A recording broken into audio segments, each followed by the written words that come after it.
ሰላም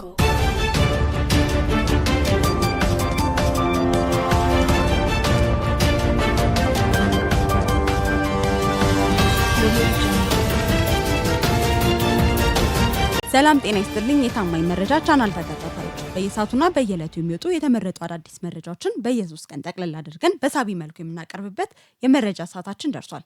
አብራችሁን ቆዩን። ቻናላችንን ሰብስክራይብ፣ ሼርና ላይክ ማድረግ እንዳትረሱ።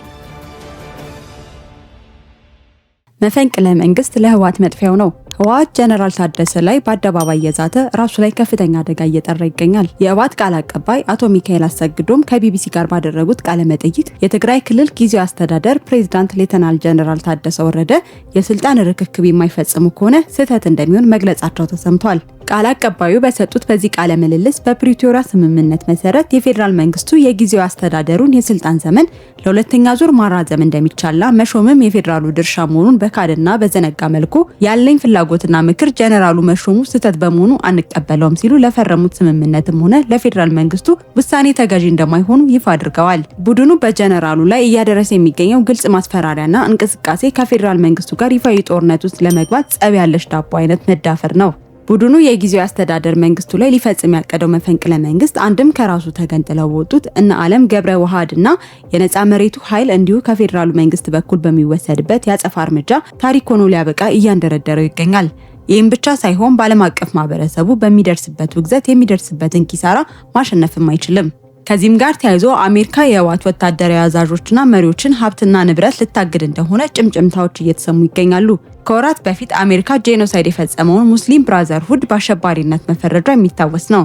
አሁን ደግሞ ከዚህ ኃይል ጀርባ ያሉ አካላትን መመርመርና ማገድ ጀምራለች። ለዚህም ህወሓት ላይ የማገድ ውሳኔዋን ልታሳልፍ የተቃረበችው በተመሳሳይ የትግራይ ሰላም ኃይል ከፍተኛ አመራር የሆኑት ሜጀር ጀነራል ዘውዱ ኪሮስ የትግራይ ሰላም ኃይል ይህን ጨቋኝ ኃይል ከህዝቡ ትከሻ ላይ ለማውረድ ለአንዴና ለመጨረሻ ጊዜ ጠንክሮ ሊታገለው ይገባል በማለት ህወሓትን ለማጥፋት ኃይሉ በግልጽ እንቅስቃሴ ላይ መሆኑን አሳውቀዋል። በተጨማሪ በትግራይ ክልል የሚንቀሳቀሰው ህጋዊው ሳልሳይ ወያኔ ትግራይ ፓርቲ በሰጠው ሳምንታዊ መግለጫ ጽንፈኛ ህወሓት ምክር ቤቱን ወደ ነበረበት መልሳለሁ በሚል የጀመረው እንቅስቃሴ ትግራይን ወደ ባሰ መበታተንና ጥፋት የሚከት የእብደት ተግባር ነው። ይህ በእንዲህ እንዳለ የትግራይ ጊዜያዊ አስተዳደር ጀነራል ታደሰ ወረደ ከተስፋ መቁረጥ ወጥተው ትግራይን የማዳን ኃላፊነታቸውን ሊወጡ ይገባል። ጀነራሉ ከቀናቶች በፊት ከሪዮት ሚዲያ ጋር ባደረጉት ቆይታ አብዛኛው የካቢኔያቸው አባላት የህወሓት አባላት መሆናቸውን ተከትሎ ተስፋ የቆረጡ መሆናቸውን ያሳብቃል። ለግል ስልጣን ስል ፍትጊያ ውስጥ አልገባም፣ ህወሓት ነገና ከነገ ወዲያ በምክር ቤት ጉባኤ ውሳኔ ደርሶ ሌላ ሹመት በማጽደቅ መፈንቅለ መንግስት ቢያካሄድብኝም ዝም ብዬ ነው ማየው አይነት አስተያየት ሲሰጡም ተስተውለዋል። ሆኖም ጀነራል ታደሰ ከዚህ የተስፋ መቁረጥ ስሜት ወጥተው የራሳቸውን ስልጣን መጠበቅ፣ የትግራይ ህዝብ ደህንነት የማረጋገጥ ኃላፊነት እንዳለባቸው በእጅጉ ሊረዱና በዚህ ወሳኝ ሰዓት ጠንከር ያለ እርምጃ በመውሰድ ህዝቡን ሊታደጉ ይገባል። ትግራይ ክልል ዳግም በጽንፈኛው እጅ እንዳይወድቅ አስፈላጊም ከሆነ የፌዴራል መንግስቱን እገዛ ጠይቀው ህዝቡንና ክልሉን ሊታደጉትና ታሪክ ይቅር የማይለውን ስህተት ከመስራት ሊቆጠቡ ይገባል።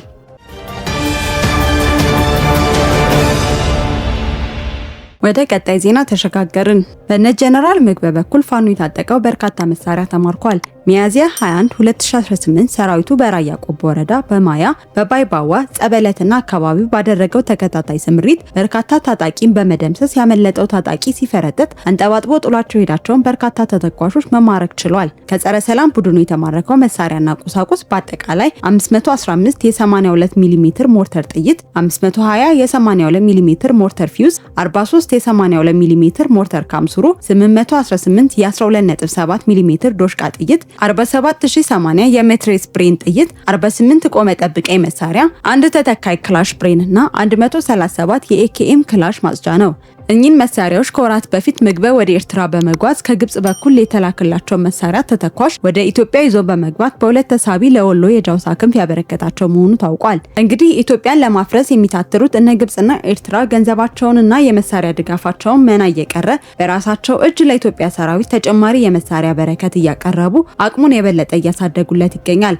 በተመሳሳይ የመማረክ ዜና ጽንፈኛው የፋኖ ቡድን የመከላከያ ሰራዊት ክንድ መቋቋም ሲያቅተው ከሰሞኑ በደሴ አካባቢ አንድ የጽንፈኛው ቡድን አባል ሴት መስሎ ሲባዝን እጅ ከፍንጅ ተይዟል። ከዚህም ጋር ተያይዞ የአማራ ክልል ሰላምና ጸጥታ ቢሮ ኃላፊ ዶክተር እሸቱ የሱፍ የአማራ ክልል የሰላም ሁኔታ ከፍተኛ ለውጥ እያሳየ መምጣቱን ገልጿል። መንግስት ቀበሌ ድረስ ወርዶ በወሰደው ጠንካራ የህግ ማስከበር ስራ የጽንፈኛ ኃይሉ ተዳክሟል፣ ሰላምንም ማምጣት ችሏል ብለዋል። ሀገር የሚመራው በውይይትና በንግግር ነው በማለት መንግስት ተደጋጋሚ የሰላም አማራጭ ማቅረቡን ተከትሎ በርካታ ታጣቂዎች የሰላም አማራጭን መቀበላቸውንም አንስተዋል። ጽንፈኛው ቡድን ከኢትዮጵያ ታሪካዊ ጠላቶች ጋር በመስራቱና የአማራ ህዝብ ጥያቄ ምላሽ እንዲያገኝ የሚሰራ መሆኑን በመረዳት ህዝቡ የጥፋት ኃይሉን እየተቃወመ መሆኑን አብራርተዋል። ከ33000 በላይ ታጣቂዎች የሰላም አማራጭ መቀበላቸውን ዶክተር እሸቱ ተናግረዋል። በቀጣይም የሰላም አማራጭ የማይቀበሉትን ማግለል፣ የሰላም አማራጭ እንዲቀበሉ መስራትና የሃይማኖት አባቶች ሃይማኖታዊ አስተምህሮትን በመከተል ለሰላም ጥረት ሊያደርጉ ይገባል ብለዋል። ይህ በእንዲህ እንዳለ የጦር ኃይሎች ምክትል ጠቅላይ ኢታማዦር ሹም ጀነራል አበባው ታደሰ ኢትዮጵያ ትላንት ከነበራት አቅም ይልቅ ዛሬ ላይ በሰው ኃይልና በቴክኖሎጂ የተሻለ ደረጃ ላይ እንደምትገኝ ተናግረዋል። የሀገር መከላከያ ሰራዊት ማንኛውም ግዳጅ በድል መፈጸም የሚያስችል አቅም መገንባቱንም አስረድተዋል። ሰራዊቱ የኢትዮጵያ ሉዓላዊነት ለመጠበቅና ብሔራዊ ጥቅሟን ለማስከበር ከመቼውም ጊዜ በላይ ዝግጁ መሆኑን ጀነራል አበባው ገልጸዋል።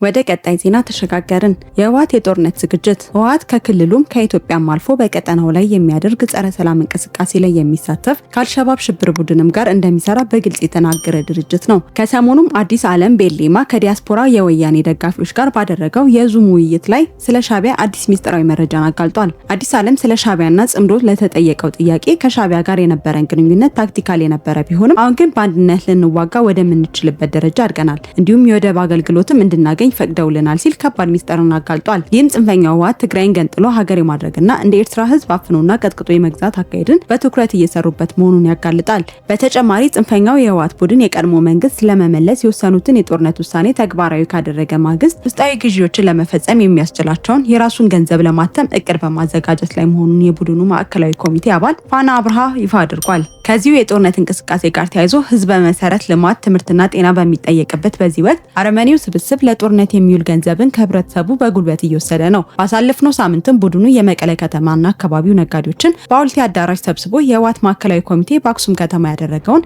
የጊዜው አስተዳደር ፍንቀላ ውሳኔ እንዲደግፍ ብሎም በቀጣይ ለሚከፈተው ጦርነት የሚውል ገንዘብ ለድርጅቱ እንዲያዋጣ መመሪያ ማውረዱ ተሰምቷል። ህወሓት በሀገርና በህዝብ ላይ የዘመተ የጥፋት ኃይል መሆኑን በጊዜ ሂደት ለሁሉም እየተገለጠ ነው። ዳግም ትግራይን ለማጎሳቆል የሻዕቢያ አገዛዝ ጋር በግልጽ በመተባበር ጦርነት ለመክፈት ህዝብን እያሰቃየ ነው። የትግራይ የንግድ ማህበረሰብ ሁልጊዜ በጽንፈኛው ህወሓት ገንዘብ አምጣ እየተባለ ከሚበዘበዝና በየቤቱ ቁጭ ብሎ መፍትሄ በማጣት ከሚማረር ይልቅ ውስጥ ለውስጥ ተደራጅቶ የነጻ መሬቱን ኃይል በፋይናንስ በመደገፍ ከዚህ ማለቂያ ከሌለው ግፈኛ ቡድን ራሱን ሊያድን ይገባዋል። የህወሓት አመራሮች እንደሆኑ አይናቸውን በጨው አጥበው የህዝቡን የሰላም ድምጽ በጦርነት ፕሮፓጋንዳ ሊያፍኑት ቆርጠው ተነስተዋል። ለሚያስቡት መፈንቅለ መንግስት ግልጋሎት ላይ ይውል ዘንድ ከሰሜኑ ጦርነት በኋላ የኢትዮጵያ የጤና ቢሮ ለክልሉ የጤና ቢሮ ያበረከተውን ሙሉ የወላድ አምቡላንስና ፒካፖችን በኃይል ከሆስፒታሎች ከነቁልፋቸው እየተረከበ መሆኑ የቡድኑ አሸባሪነትን ያሳያል። በተጨማሪ ቡድኑ ለአርሶ አደር ዘመናዊ የአፈር ማዳበሪያ ለኩንታል 12000 ብር በህገወጥ መንገድ እየሸጠለትና ክፍያውንም በጥሬ ገንዘብ እንጂ በባንክ ዝውውር አልቀበልም በማለት የኢኮኖሚ ጫና ውስጥ የሚገኘውን አርሶ አደር ለከፋ ስቃይ እየዳረገው ይገኛል። የትግራይ ህዝብ ታሪካዊ ጠላት የሆነው ህወሓት የትግራይ ወጣቶችና ታዳጊ ልጆችን በግዳጅ በማፈን ለሱዳኑ አልቡራን ጦር በዶላር ሽጧል። ከዚህም ጋር ተያይዞ የፈጥኖ ደራሽ ኃይሉ ለአልቡራን ጦር ተቀጥረው የሚዋጉ ህጻናት የህወሓት ታጣቂዎችን በቁጥጥር ስር መዋሉን የሚያሳይ በርካታ የቪዲዮ ማስረጃ እያዘዋወረ ይገኛል።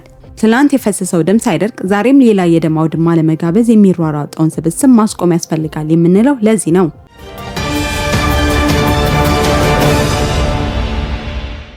ወደ ቀጣይ ዜና ተሸጋገርን። ጃልቃንቄ ወደ ሰላም መጥቷል። ቁልፍ የሚባሉት የሸኔ አመራሮች የቡድኑ እንቅስቃሴ የኦሮሞን ህዝብ ለሞት ከመዳረግ ውጪ ምንም እንደማይፈይድ በማወቅ ሰላምን እየመረጡ ነው።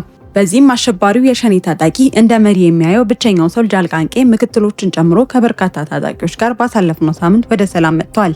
ጃልመሮ መኖሪያው ከፋኖና ህወሓት ሰዎች ጋር ሱዳን ሆኗል። ከዚያም የተነሳ ታጣቂውን በበላይነት ሲመራ የቆየው ጃልቃንቄ በመሮ ብዙም ደስተኛ አይደለም። ከፋኖና ህወሓት ጋርም ተሰርቶ የኦሮሞን ህዝብ ጥያቄ መመለስ እንደማይቻልም ተረድቷል። ጃልቃንቄ የሚሞተው የኦሮሞ ወጣት ህይወቱም እጅግ ስላሳሰበው ወደ ሰላም ሀሳብ መጥቷል። ይህ የቃንቄ ሀሳብ በብዙ ታጣቂዎች ዘንድ ድጋፍ ነበረውና ሰሞኑን በመሮ ላይ ተቃውሞ በይፋ ተነስቶ ከመሮ ተላላኪዎች ጋር ውጊያ ጭምር መደረጉን ለማወቅ ተችሏል። በዚህም መሮ ጦር የሚለው የፋኖ ታጣቂ ነው የሚለው ቃንቄ በዙሪያ በዙሪያው የነበረውን ታጣቂ በሙሉ አስከትሎ ወደ ሰላም መጥቷል። ቃንቄን ተከትሎ ምክትሎቹ፣ አጃቢዎቹ እንዲሁም ሆርጉድሩና መከተል ያለው የሸኔ ታጣቂ በሙሉ ትጥቁን ይዞ ወደ ሰላም ገብቷል።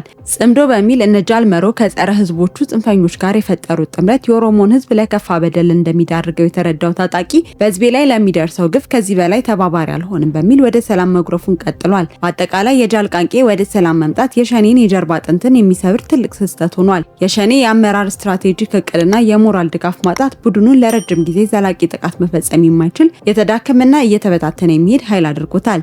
የዚህ መሰል አመራሮች ወደ ሰላም መምጣት የቡድኑን የማጥቃት አቅም እጅጉን የሚያሳንሰውና የፖለቲካ ትርክቱን የሚያዳክመው ወሳኝ ምዕራፍ ነው።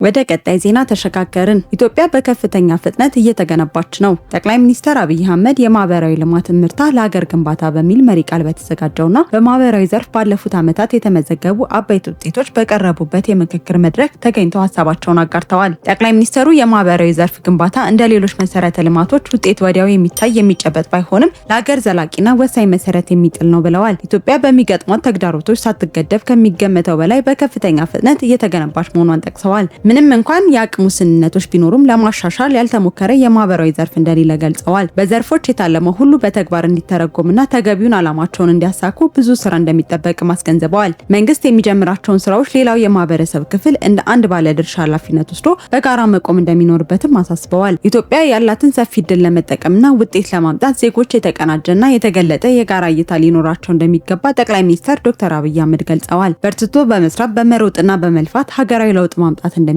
የጠቀሱት ጠቅላይ ሚኒስትሩ በተለይም አንዳንድ ዘርፎች ላይ የሚደረጉ ተደጋጋሚ ገለጻዎችና ቅስቀሳዎች እንደ ዘርፉ ባህሪ አስፈላጊ በመሆናቸው የሚከናወኑ እንጂ ለሌሎች ዘርፎች ትኩረት ባለመስጠት አለመሆኑን አስገንዝበዋል። ለአብነትም የቱሪዝም ዘርፍ ከሌሎች በተለየ ሁኔታ በስፋት የሚነገርለት ዘርፉን በከፍተኛ ደረጃ መሸጥና ማስተዋወቅ ስለሚፈለግ መሆኑን ጠቅመዋል። እንደ ኢንዱስትሪ ያሉ ዘርፎች ምርታቸው በቀጥታ ገበያ የሚያገኝ ቢሆንም ቱሪዝም ግን በባህሪው መናገርና ማስተዋወቅ ውጤት ለማምጣት ወሳኝ መሆኑን አብራርተዋል። በተጨማሪ በመድረኩ ላይ ዓለም አቀፍ የነዳጅ ቀውስ በቀጠመበትና ትልልቅ የዓለም አየር መንገዶች በረራዎች እያቋረጡ ባሉበት ወቅት የኢትዮጵያ አየር መንገድና የሀገር ውስጥ የትራንስፖርት እንቅስቃሴ ሳይገታ መቀጠሉን ጠቅሰዋል። ይህም የሆነው የመንግስት ለነዳጅ ድጎማ በወር እስከ 20 ቢሊዮን ብር የሚደርስ ወጪ በማውጣትና ህዝቡ ላይ የሚደርሰውን ጫና ለመቀነስ ባደረገው ከፍተኛ ጥረት መሆኑን አስረድተዋል። ቀደም ሲል በኢትዮጵያ የነበረው 27 ሚሊዮን ተረጂ ቁጥር አሁን ላይ ወደ 3 ሚሊዮን ዝቅ ማለቱን ስኬት መሆኑን ጠቁመዋል። እንዲህ ያሉ ሀገራዊ ድሎች በተራ ዜና ብቻ መታለፍ እንደሌለባቸው አንስተዋል። በ8 የለውጥ ዓመታት ኢትዮጵያ በመሰረታዊና በማህበራዊ ዘርፎች የተስተዋሉ ክፍተቶች ላይ ትኩረት በማድረግ በማህበራዊና ኢኮኖሚያዊ